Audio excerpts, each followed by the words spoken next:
Hey, this is No Autopilot, founder of the Gaming Startup Collective and host of the Token Takeover podcast. In today's community question and answer session, we did a deep dive on the best practices when onboarding Web3 content creators or influencers. Our special guest was wReadyPlayerJay from the TreasureDAO ecosystem, and I can't wait for you to listen to this content and leave having a better understanding on how to activate these content creators for your project. Enough of me talking. Let's jump into the content. Why, hello.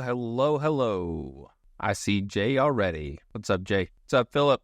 Hey, I've got you covered for recording and for, I'll actually stream if that's okay. Yeah, man, that's totally fine. I'll keep people in the crowd anonymous. And, how much time do we have? 4 minutes? Yes, 4 minutes. Yeah, just give me a heads up. I'm changing, all the text on Puzzled right now for the, Arbitrum. Sure. Because everything's talking about Matic. We had 300 places with Matic written in them. Yeah, and you may want to update that, my friend. Yes. That's a lot of places. So I'm going through 35 pages of text and then we can move on to the second milestone. That's the end of the first milestone. So I want to get it done. Very cool. Yeah. I need to take a look at ours. I think we have maybe 2 or 3 more AMAs that we need to put together. And then with Arbitrum? For our Arbitrum grant. Yeah. So you're going to do AMAs with Arbitrum, or? I'd like to do maybe 1 or 2 with folks kind of building games in their ecosystem. That'd be great. Oh, that'd be cool. Okay. I could jump on that. Yeah, because I'm new to the ecosystem, doing a few things. Because the other project for fundraising also got a grant from Arbitrum, so that's actually going to be the only chain that we're built on for that. You should. Arbitrum is the posture for supporting early stage indie games. It's really good. Compared to everybody else, it's so straightforward. It's really easy to talk with them and everything. But yeah, save that for the AMA. By the way, Treasure are coming out with their own coin, right? Well, they're coming out with their own chain, for sure. Yeah, their own chain. I was going to say, Jay, if you want to hop up on stage, feel free. If you're still getting organized and ready and all that, no stress. What's up, Albert? Yeah, 2 minutes. How you doing, man? Yeah, it's an exciting time. Yeah, so I didn't cast a vote on the TreasureDAO or Treasure Chain proposal, but there's a lot of things happening there. I was on one of the Twitter Spaces recordings, I think, from earlier this week. They're talking about a huge collaborative push with Psy, and just a great time, man. We made it through the bear, kind of. And it's just nice to see a little bit of momentum. It's really small right now, but it's there, and there was nothing for 2 years. So yeah, even a little bit right now is a huge relief. At least now I can contact people and they answer. There's somebody there. Welcome, Xenofan. Welcome in. So there's a minute left. Are they jumping on? Yes. Well, I see a hand raised, but I don't see a message to bring him. Oh, that sounds like a bug. Can I do it? No, I cannot. I invite to speak. Do you mind just dropping a note in the comment section if you can hear us? You guys hear me? Yeah. Yep. I'm going to jump down. You guys doing? Thanks, Philip. Doing good. Yeah, we're doing good. How are you, Jay? Doing well. It's been a super busy week. Or if there's some background noise, I'm going to do some dishes while we chat. Yeah, multitask. I'm going to switch when I'm streaming, so just a sec. I just realized I had to pop it out, and it's messing up things. Yeah, Jay, thank you. Thanks for hopping in. I guess to give a quick refresher, because it's been a bit. So this community is almost exclusively early stage Web3 gaming founders and teams. We help each other with networking, sharing tips, advice, and part of that is bringing in kind of experts in their niche or area to kind of help educate all of us about how we can approach things more strategically or with a better odds of success. And so I think what's super interesting about having you on is, one, I know you've been in the space a long time. I know you've been on the content creator side of things too, but now you're also managing a program for Treasure. You have your own firm that you found as well that kind of helps with marketing. I'm just really looking forward to kind of diving in and see what we can learn from you. Yeah, absolutely. Definitely. I'm excited to jump in here. I'm glad I was invited, so thank you. Yeah, so I guess to kick things off, I know I gave a bit of an introduction, but for the folks who don't know you, can you give a quick introduction to yourself? Yeah, absolutely. So, you can find me pretty much everywhere as wReadyPlayerJay, or if you want my government name. You can call me Josh J. Some people call me Patron J. It doesn't really matter. But no, I currently do live ops for Treasure, and I've also found my own company called NG Plus, or New Game Plus. For Treasure, I joined in June. I joined there in June. And prior to that, I had worked for wReadyPlayerJay, which is a gaming kind of investment firm and DAO in the ecosystem, where they just hold a lot of positions within Web3 now. Prior to that, I had experience doing, digital marketing, targeted ads, and other various companies, just helping out with gaining awareness for them. When I joined on for wReadyPlayerJay, I actually initially joined on for a live or just an operations role to help them kind of build out the guilds. And if you guys are familiar, guilds and Axie Infinity in those days, that was kind of like the big trend. And that's when I was, onboarded full time to Web3. Was a friend, he's actually a family friend, Rich Cabrera, who's part of wReadyPlayerJay. He was a family friend of ours, and that he needed some help, and I thought it looked really cool. So I decided, I was like, hey, I'll quit my job this week. And so I did. And I jumped in with him, and yeah, I've been in Web3 ever since, and it's been a crazy ride. I joined Treasure, and since then we've been really pushing the envelope for creators, or for marketing, for games in general. And I'm really excited for the current trajectory for Treasure. And on the NG Plus side, we're actually an interactive media company. So, and that may be a little bit confusing because it spans across multiple sectors, but we're trying to focus on, traditional influencers, people from the traditional gaming world, and helping Web3 games kind of expand out beyond that. That's a little bit about me. Wow. Okay. So you're kind of the tip of the offensive there, trying to break into Web 2. Yeah, exactly. That's the hope, right? And I think that's what everyone's kind of hoping for, especially with tokens going out, NFTs dropping. People are trying to rejuvenate their funds so they can really make a huge splash when they get closer to their game launch. Gotcha. Okay. Well, that's cool, man. I didn't know that you and Rich knew each other in real life. Like it seems uncommon, right? Like everyone that I know in Web3, I don't actually know. I've never met them. Like it's interesting that you guys know each other. Yeah. He was a family friend for a long time. Him and my older brother actually went to college together.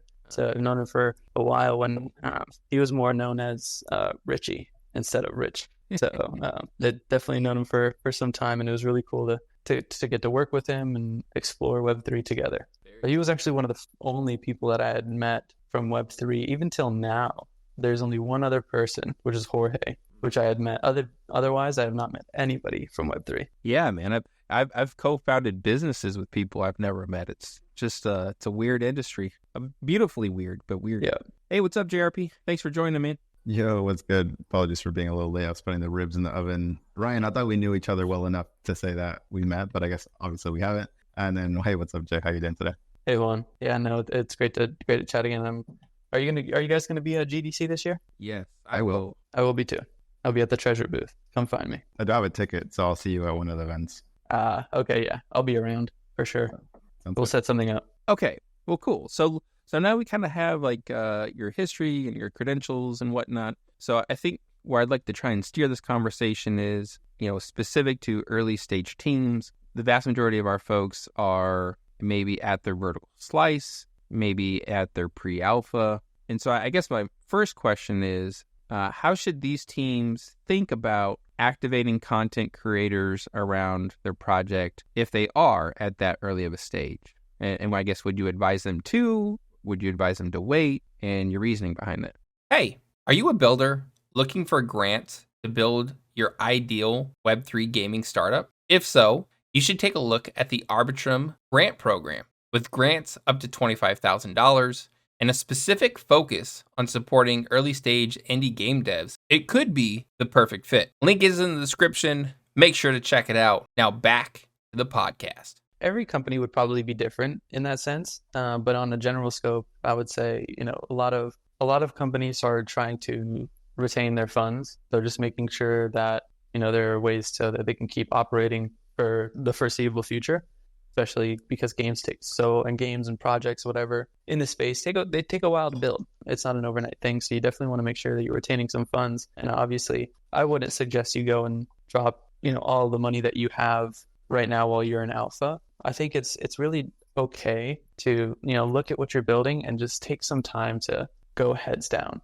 We don't always need to be pushing out big marketing spends and campaigns, it's okay to take some time and build with the developers. I think leveraging some of the ecosystems and the stuff that they have to offer, like marketing support, funds and things like that, can definitely go a long way. There's just a lot of organic ways that you can engage content creators, engage influencers to get them hyped up. One thing I've seen from some teams, I'm forgetting his name, anyhow, is that they, especially if they're early stage, they do a lot of like building in public, right? So maybe the game isn't quite ready to get content creators in there. It's still rough around the edges, but instead they, share how this week has gone and like the things that went well, the things that broke, and like that type of stuff.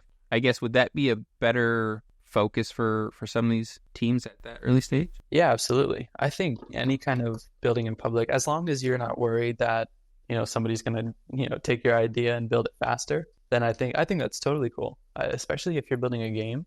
There's actually a lot of, really engaging content on like TikTok and other like traditional sites where indie developers are getting a lot of attention around just building their game and taking some suggestions from people on socials. And it's really fun to watch. I watch a lot of them, and I like still stay updated with a few of those indie games that are building. It's really cool to see. But anything organic, I would highly, highly encourage. Even if that's somebody, like you have somebody on your team that's, really focused on it, it might be a full-time effort, but at least putting some kind of developer updates out, I think that'd be huge. Okay, so I guess like let's on that, focusing on building organic. If I'm a small game and I want to reach out to a Jay and I want to share my project with you, like obviously we don't have a budget to pay you. Your hard work deserves to be paid for, but I still want to kind of build some sort of a relationship with you if in the future things line up and we can work together. I guess any best practices or advices on how to approach that in a non-salesy, cringy way? Yeah, no, it's tough. You're probably going to get a lot of no's, and that's just kind of how it's going to be, right? You're going to get a lot of no's, especially from a lot of these creators within Web3, because, some people are definitely believe that they should be compensated, monetarily. But if you have NFTs, if you have any kind of assets, anything that could engage the creator, I think that also helps. Now, I'm not saying you should say, do this video for me and I'll give you an NFT, because that's never going to go down well. But if, just an organic way of saying, hey, I really like your content. Do you want to jump on a space together? I'm hosting a space. We're doing this event. Do you want to come try it out? Here's a demo. Do you want to take a look at it? Here's an NFT to give away to your community. Or here's like some access codes for the demo. I think that goes a really long way. Go ahead, Jared. Quickly add, in the world that we also live in, everyone can be considered a content creator as long as they have like a social media platform and talking about stuff. Like I think people usually relate or wanting to get, content creators with a lot of distribution, but even doing exactly approaching them and having, it could be anybody, and having them be like really top supporters of your project, I think will go a long way. That if they are community members of these other larger content creators, maybe in the future it's like, wow, like 10 of my, most loyal fans are actually playing this game already. Let me try it out, just because I want to. I think we would need to see more of that in the space as well. Yeah, I think you're right on. So at Last Resort project I did some work for, we didn't have any money really at all to pay for content creation. And so what we ended up doing is we tried to create really organic reward systems. If a content creator found us, they made a Twitter post or something about us that seemed genuine, we'd give them a special role. And then that role kind of had channels that provided instructions to like download and play our game before it was publicly available. And now they also kind of have like a channel to talk directly to the founders and say, hey, this is cool, but maybe this little piece here could be tweaked, or I have a good idea. And that seemed to actually work really, really good. As long as you can like nail like the live ops part of it, like stay consistent with it, like keep them engaged. That seemed like a really cool way to build that early community. Yeah, definitely. I think that's a great way to get started and start pushing it, especially if you don't have any kind of money. Just showing that you value the creators and, engaging with them, supporting them, just making them feel like they're special helps.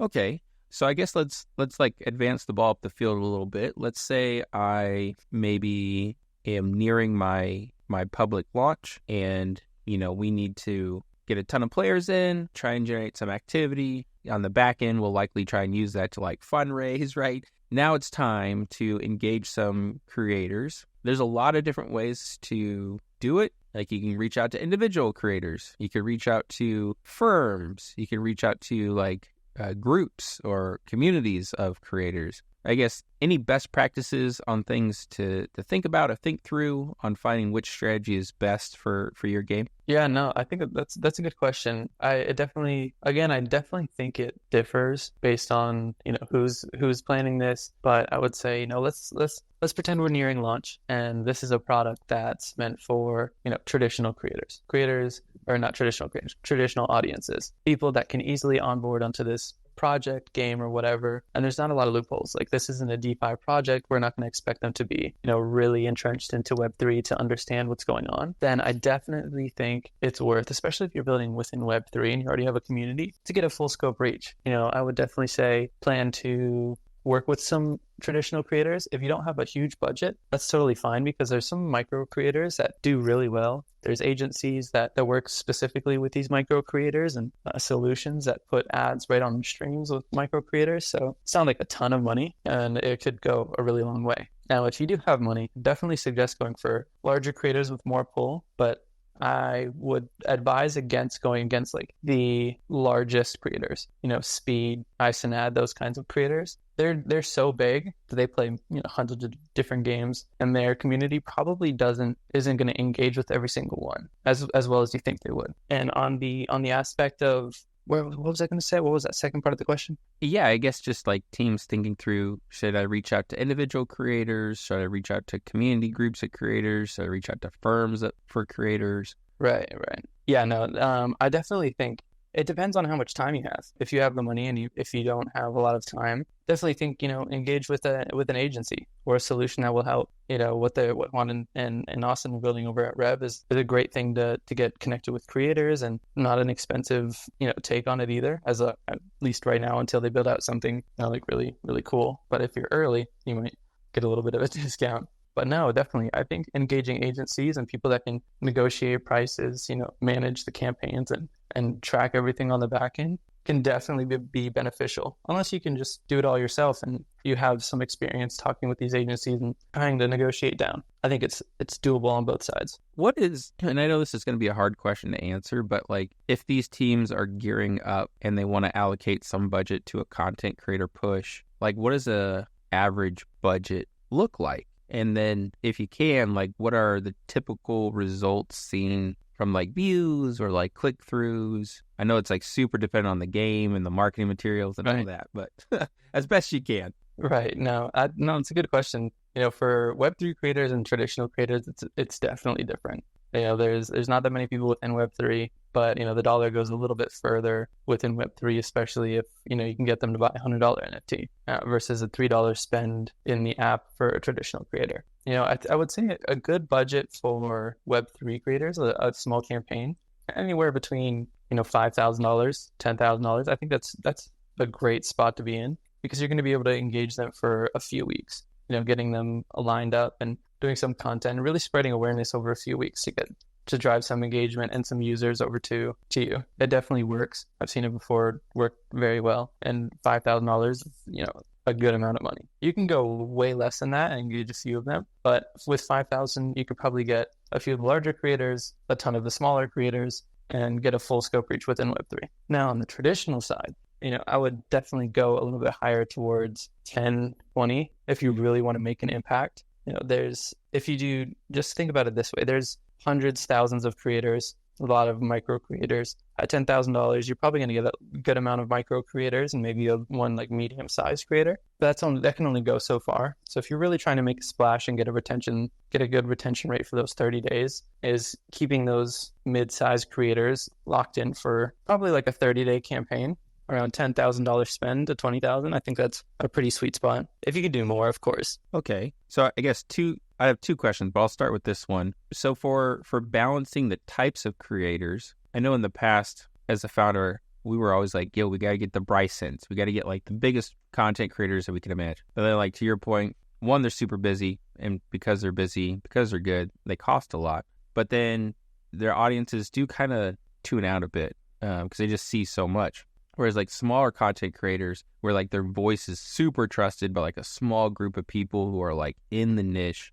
So I guess what I've heard is that you really want to have like the majority of your creators, say you're going to have 10, you want to have probably 7 of them be kind of smaller, maybe 2 middle ones, like mid-tier, and then if you can swing it, 1 like larger tier. And that's like a good structure to follow.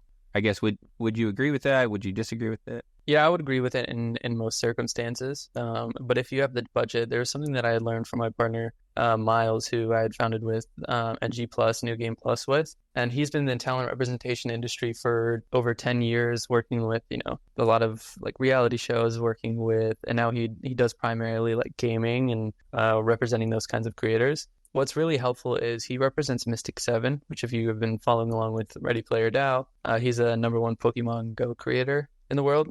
So he's great. He's really, really good at what he does. And, he's got a really large community where, they might not be as engaged as smaller ones. But if you have the funds to really engage the entire genre, like let's say you have some kind of creature collecting similar to Pokemon Go, it would be really helpful if you had the funds to engage maybe Mystic 7 once, but then really double down on the mid-sized Pokemon Go creators, because most of them are probably going to watch Mystic, but they also will probably watch the mid-sized creators. So maybe just engaging to get it on their feed once from Mystic 7, like the largest ones, and then doubling down on the medium-sized, the smaller-sized creators for a longer-term engagement to continue that awareness. I think that's a good rule of thumb. Very cool. Very cool. I like that. I like that a lot. All right.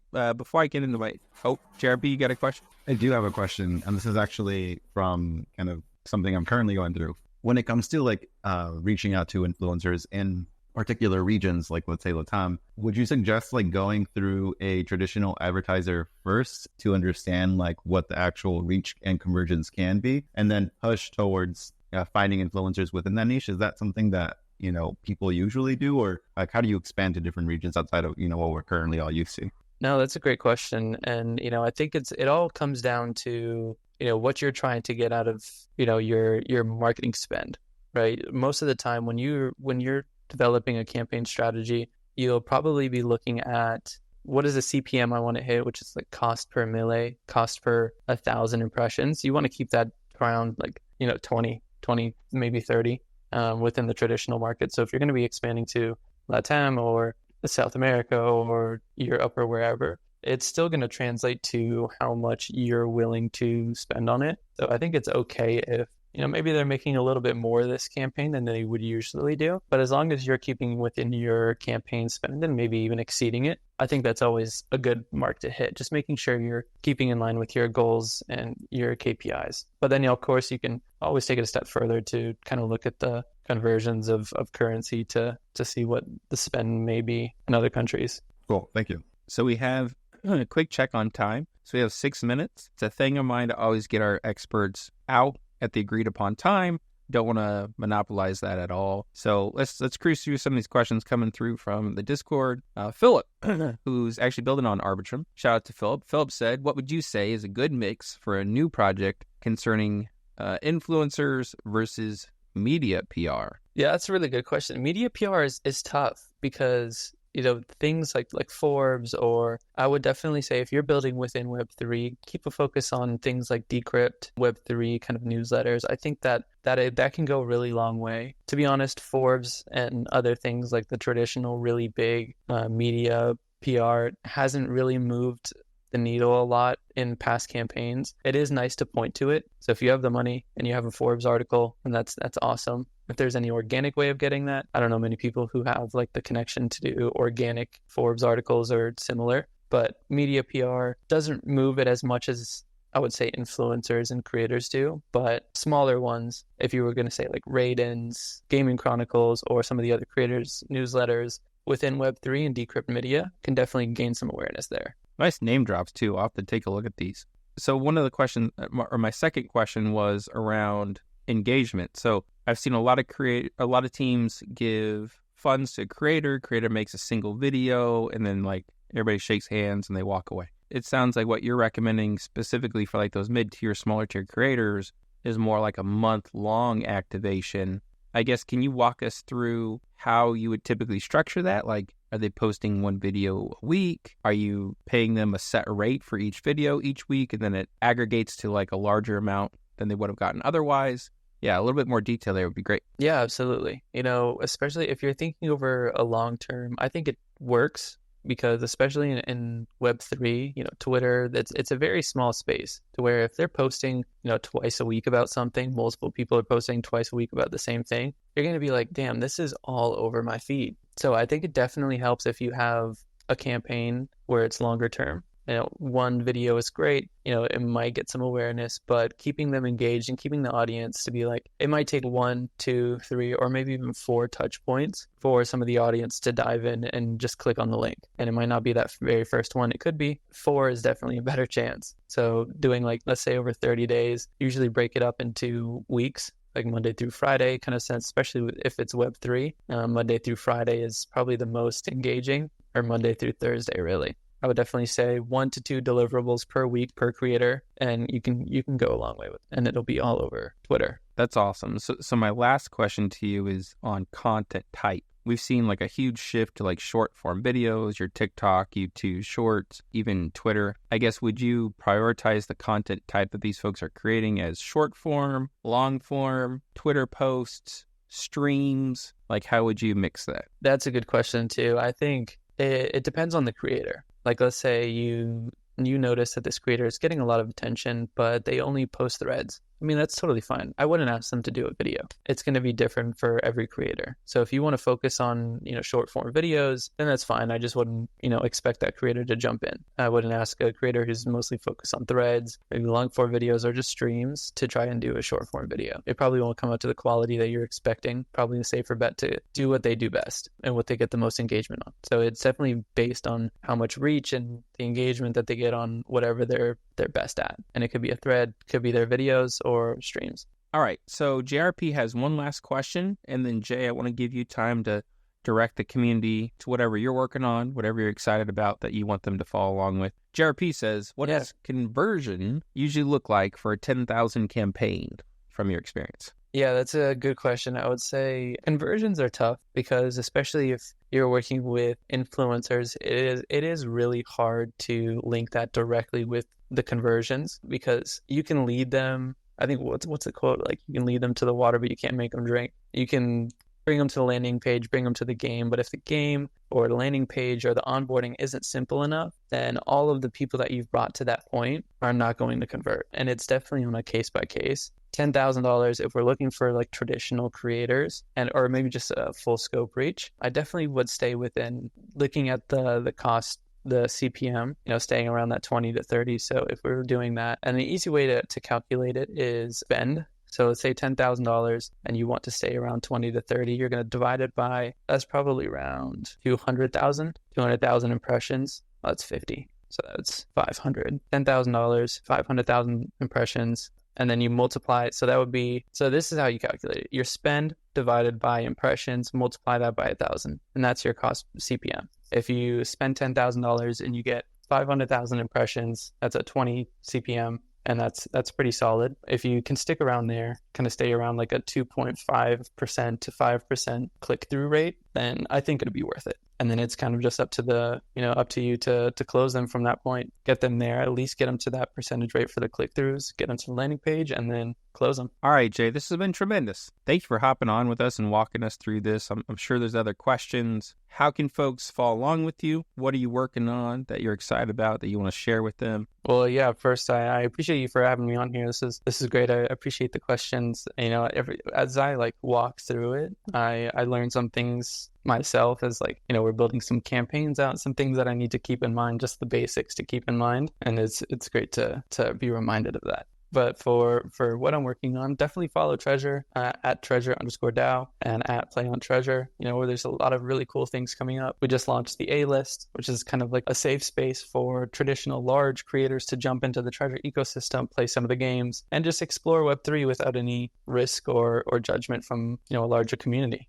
just an easy way to jump into Web3 and explore it. There's a lot more coming, especially with Treasure Chain. But then, of course, New Game Plus, NG Plus. Now we're partnered with Juan over there and Austin at RevGG. We're doing some really cool stuff. We're going to be working with a few of the Arbitrum games. We're submitting an Arbitrum Foundation proposal to build out a platform, a campaign management platform. So, founders, like people who may be listening to this, can jump in and build their own creator campaigns alongside Rev, kind of just work together. And it's going to be really cool. So over the next 6 months, we're going to see a lot of stuff that I'm hopefully going to be working on. And yeah, just you can follow on. I'm wReadyPlayerJay on Twitter as well. There you go, folks. I see a couple of additional questions coming through. May want to DM on Twitter or Discord. But again, Jay, thank you so much. Juan, thank you for being my co-host as always. Everyone in the community, appreciate you showing up. Any last comments, questions, concerns, JRP? Yeah, anyone feel free to shoot me a message. There you go. JRP, anything else on your side? Jay's a fucking legend. All I gotta say, definitely connect